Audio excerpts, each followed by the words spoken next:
Alam ko si nanay sumusunod sa akin. Mamaya na lang po ako dadaan dyan sa inyo, Lolo.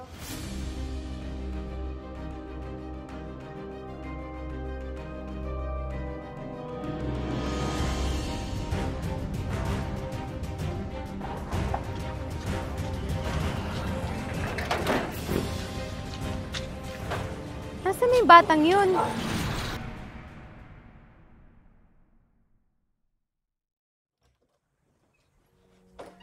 Maya, anak?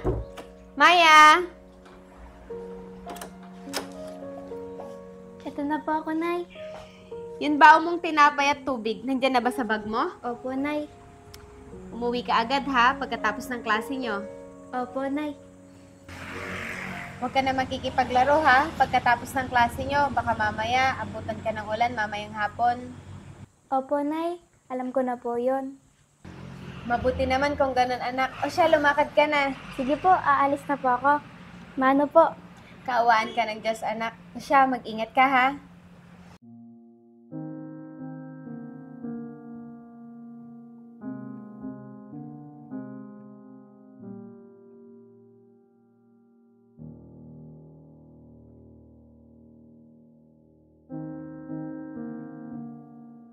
Naniniwala ba kayo na itong fairings na to na puno ng gasgas ay pwede pang kuminis at magmukhang bago? Posible yun mga bossing, basta gumamit lang kayo ng scratch remover nitong GR4. Eto, susubukan natin kung gaano kabisa itong product na ito. Dito nga ay kumuha lang ako ng kaunti at ipinahid ko na dyan. Gumamit rin nga pala ako ng microfiber towel para ikalat yung scratch remover dyan sa may parts na may gasgas. Hinayaan ko rin yung mababad ng 2 to 3 minutes. Saka ko pinunasan sa kabilang side ng microfiber towel. Sa pagpunas naman, kailangan medyo may diin pero banayad pa rin para hindi masira yung mismong pintura. Dito, medyo makikita mo na nawawala na yung gasgas at kumikinis na. Tignan mo naman yung pagkakaiba. Kanina puno ng gasgas pero ngayon mukhang bago na naman. Ganyan ka-epektibo ang scratch remover ng GR4. Kaya kung gusto mo rin mag-order nito, nandyan na yung link, i-click mo na lang.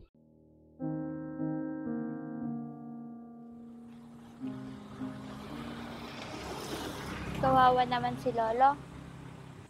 Wala kaya siyang kasama dyan?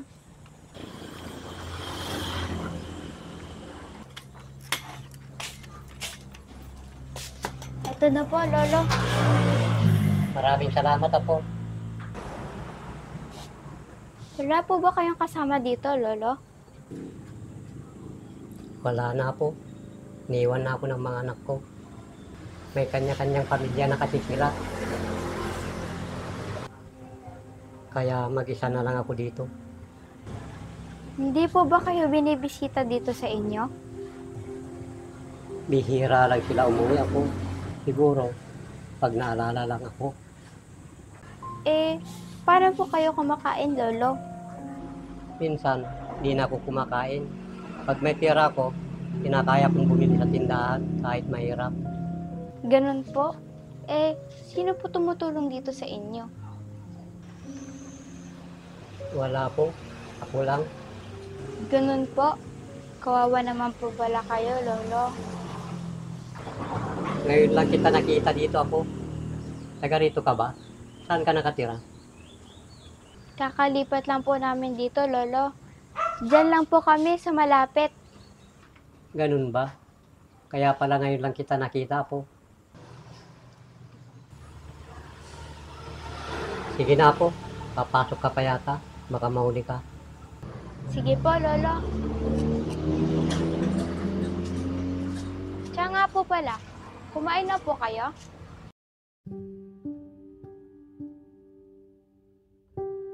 Hindi pa nga po. Kunin niyo na lang po itong baon ko, Lolo. Ako, wag na po. Baon mo yan sa eskwelahan. Kunin niyo na po, Lolo. Ayos lang po ako. Wala ka nang kakainin na po kapag binigay mo ito sa akin. Ayos lang po, Lo. May pera naman po ako dito. Pambili. Maraming salamat po. Napakabait mo. Ayos lang po, Lolo. Sige po, tutuloy na po ako. Sige po, maraming salamat. Napakabuting bata. Ngayon ko lang siya nakita at nakilala. Pero hindi siya nagdalawang isip na lumapit at tinutulungan ako. Salamat, Apo.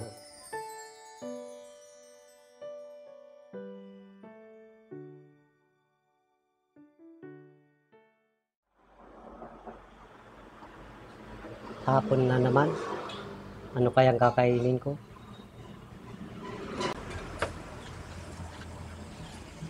Dadaan ko to kay Lolo mamaya.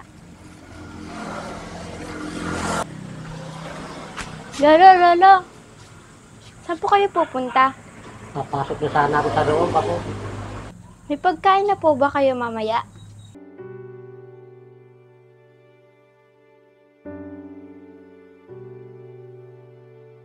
Ito po, Lolo, oh. Binilhan ko po kayo. Nako, di ko na yan matatanggap, Apo. Nakakahiya na sa'yo. Binili ko po talaga to para sa inyo, Lolo. Napakabait mong bata. Napakaswerte ng magulang mo sa'yo. Hayaan niyo po, Lolo. Araw-araw po ako dadaan dito para bigyan po kayo ng pagkain. Hindi mo naman kailangan palagi magpunta dito sa akin, Apo. Bakit naman po hindi pwede, Lolo? Baka pagalitan ka ng nanay mo, Apo, pag nalaman nila. Mabait po si nanay. Isa pa, di naman po malalaman ni nanay dahil hindi ko po sasabihin. Huwag ka magsinungaling sa magulang mo, Apo, dahil hindi tama yun. Tsaka ko na po sasabihin kay nanay, Lolo. Pero hindi pa ngayon. Baunin mo na lang sa pagpasok itong mga tinapay na binigay mo, Apo. Lolo, ayos lang po ako. Basta, kainin niyo na lang po yung binigay ko sa'yo. Lolo, may iinumin po ba kayong tubig dyan sa inyo? Kung wala po, dadalhan ko na lang po kayo mamaya. Nako, huwag ka nang mag-abala, Apo. Ayos lang ako. Hindi naman po pwedeng kumain kayo na walang tubig, Lolo. Ayaw kong mapagalitan ka ng magulang mo nang dahil sa akin, Apo. Huwag niyo pong isipin yun, Lolo. Ako po bahala. Tara po, hatid ko po kayo sa loob. Sige, Apo.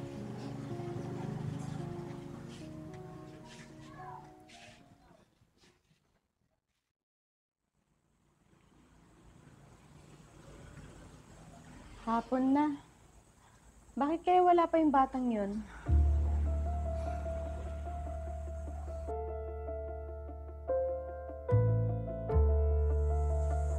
Nay, nandito na po ako. O anak, bakit ngayon ka lang? Mabutit hindi kayo nabutan ng ulan. May dinaanan lang po kasi ako, Nay.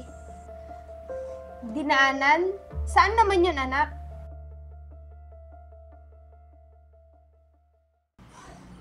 Ay nako, ikaw talagang bata ka.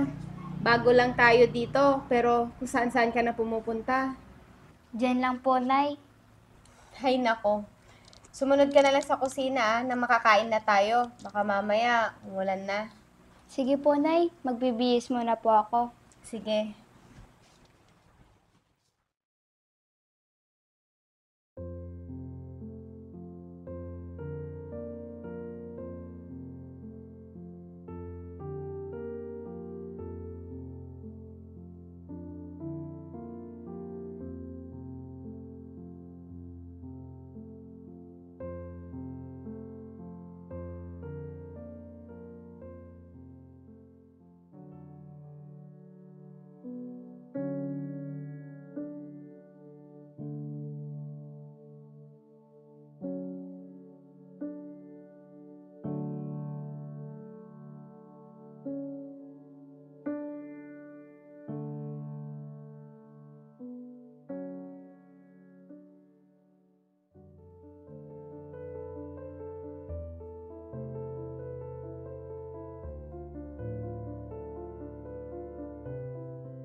Ilang araw ko nang nahahalatang umaalis tong anak ko. Saan kaya siya nagpupunta? Tapos, nang naglabas siya, may nilabhan siyang hindi naman niya damit. Madalas din siyang may dalang pagkain at tubig pag umaalis siya. May kaibigan kaya siyang binibigyan niya ng pagkain? Masundan nga sa susunod.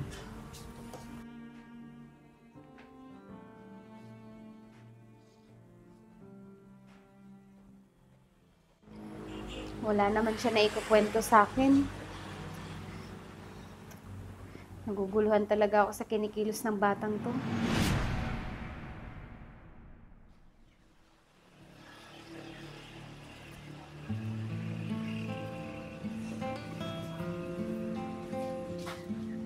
Nay, papasok na po ako.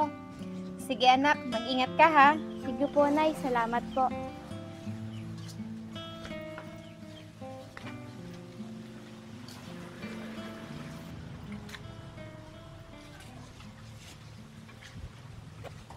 Dadaan ko to kay Lolo para may makain siya.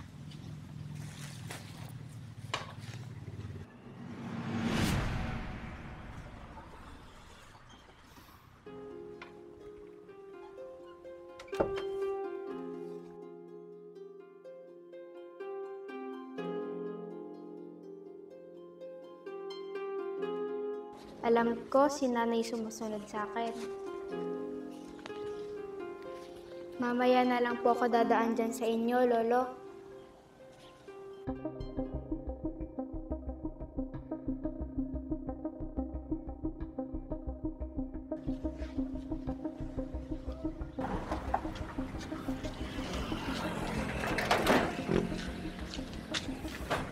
Nasaan yung batang yun?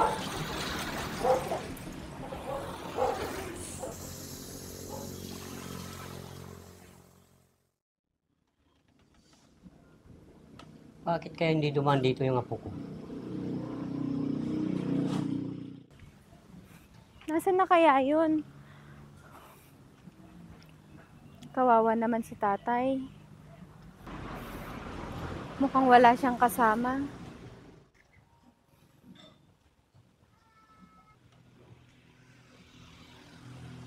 Iha, may hinahanap ka ba?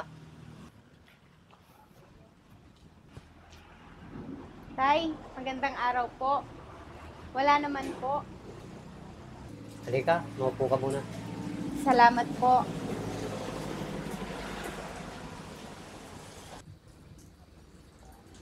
Wala po ba kayong kasama dito, Tay? Dati, mag-isa ko lang. Malungkot at tahimik.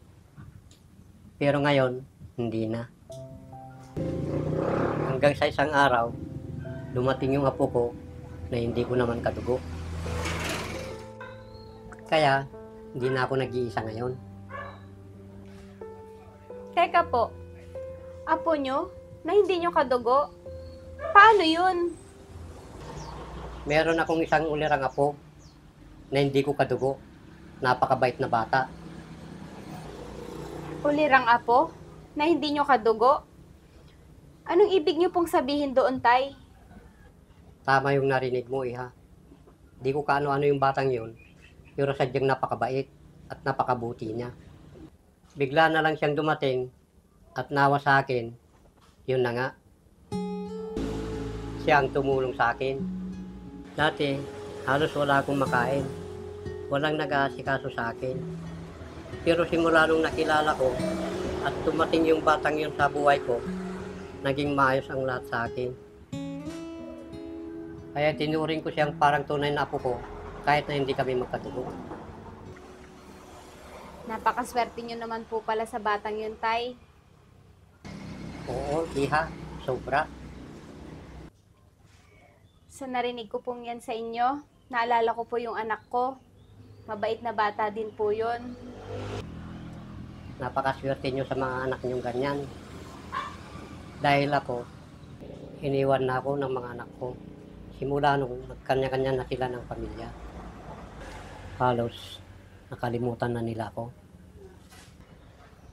Nakakaawa naman po pala kayo, Tay. Pero maayos na sa akin yung lahat ngayon. Dahil meron na yung apo ko. Oo nga po, Tay. Sige na po, uuwi na po ako. Napadaan lang po talaga ako. Sige, Iha. Mag-iingat ka. Salamat. Sige po.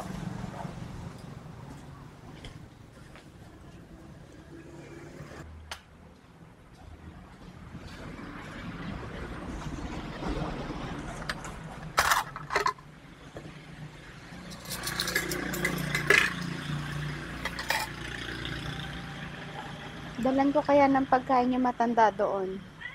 Kawawa naman. Baka hindi pa siya kumakain.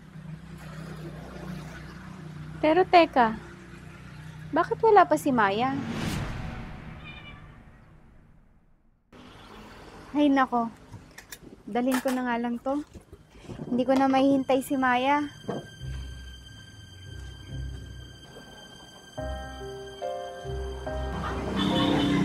O Lolo, nandito na po ako.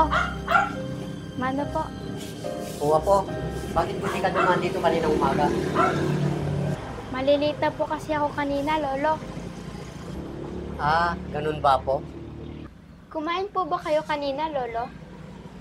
Oo, apo. May natira pa naman sa binigay mong tinapay.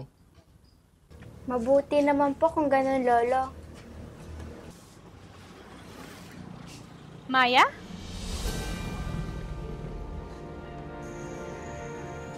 Maya? Nay, Anong ginagawa mo dito? Iha, kaya yung tinasabi kong lirang apo ko na hindi ko padugo. Siya po ba yung kinukwento niyo sa akin kanina? Oo, Iha. Bakit? Kilala mo ba niya? Lo, siya po yung nanay ko. Anak ko po siya, Tay. Kaya pala kanina magkausap tayo, parang maganang loob ko sa'yo. Nay, pasensya na po kayo. Sasabihin ko naman po sana sa'yo yung totoo.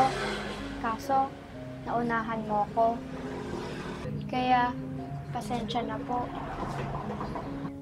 Ibig sabihin, dito ka pumupunta pag may dala kang tinapay at tubig? Opo, Akala ko naman, may pinapakain ka lang na aso at pusang ligaw dyan sa tabi-tabi.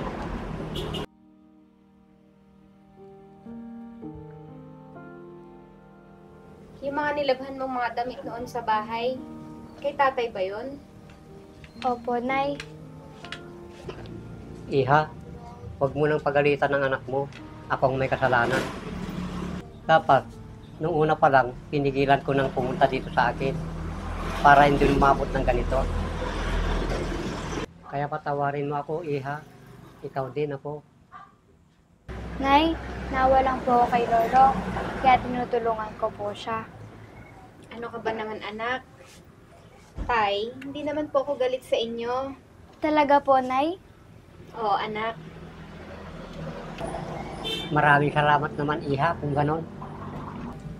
eto nga po oh, pinagdala ko po kayo ng pagkain. Tamang-tama po, Nay. Tinapay lang po ang dala ko kay Lolo. Eto na po, tay, kumain na po kayo. Napakabuti niyong magina. Salamat sa inyo. Nay, total, tayong dalawa lang po sa bahay. Pwede po ba natin isama si Lola sa bahay para maalagaan natin siya ng maayos?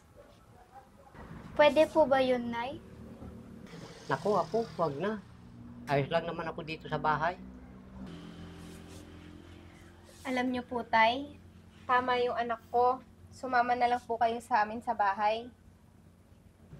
Paano naman tong bahay ko, Iha, kung iiwanan ko? Nandito sa bahay na to, ang alaala ng buong pamilya ko, nakakalungkot lang dahil mukhang nakalimutan na ng mga anak kong buhay pa ang tatay nila. Kaya dito na lang ako, Iha. Lo, sumama ka na lang sa amin ni Nanay. Oo nga naman, tay. Total, malapit lang po dito yung bahay namin. Mamamasyal po tayo dito araw-araw. Napakabait ng Diyos sa akin dahil binigay niya kayong magina para alagaan ako. Dahil mabait din kayo, Lo, at kailangan nyo kami ni Nanay. Kaya nga po, Tay. Ano po? Payag na po ba kayong sa bahay tumira? Basta ba payagan niyo akong mamasyal dito sa bahay, araw-araw, iha ako. Oo naman po, Lo. Sasamahan ka namin palagi. Maraming salamat sa inyong mag-ina. O paano po yan, Tay? Tara na. Uuwi na po tayo, Lolo, ah. Sige, Apo.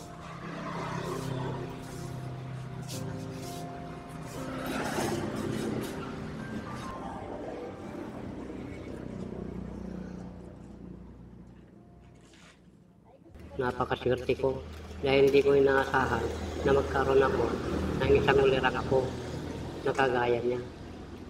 At mabait na anak kagaya ng nanay niya. Salamat, Panginoon.